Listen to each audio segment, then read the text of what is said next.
Saudara, seorang pegawai salah satu bank milik pemerintah di Kota Madiun, Jawa Timur terjerat kasus korupsi 2,8 miliar rupiah anggaran pemeliharaan barang dan inventaris. Ia ditetapkan sebagai tersangka oleh penyidik Kejaksaan Negeri dan dilakukan penahanan.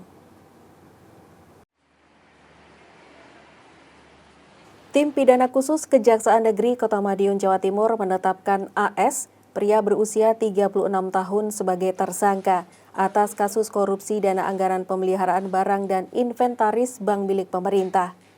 Akibat tindak korupsi yang dilakukan oleh tersangka, kerugian negara mencapai 2,8 miliar rupiah. Kepala Kejaksaan Negeri Kota Madiun mengatakan usai ditetapkan sebagai tersangka, AS kemudian langsung dilakukan penahanan selama 20 hari ke depan di Lapas Kelas 1 Madiun untuk kelancaran penyidikan. Menurutnya, kasus ini ditangani Kejaksaan setelah mendapatkan laporan dari masyarakat. Adapun modus operandi tersangka AS, yaitu melakukan transaksi fiktif dimulai sejak bulan Mei hingga September 2024 dengan cara masuk ke sistem menggunakan password atau username milik orang lain. Tersangka melakukan praktik korupsinya seorang diri. Uang hasil korupsi digunakan untuk kepentingan pribadi.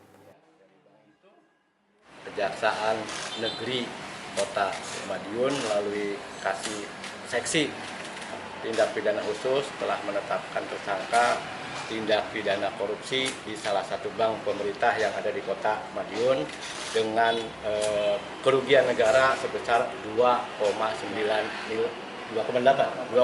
miliar.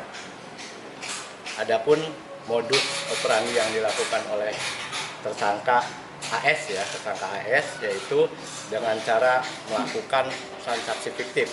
Dia masuk ke sistem dengan menggunakan password atau akun username punya orang lain.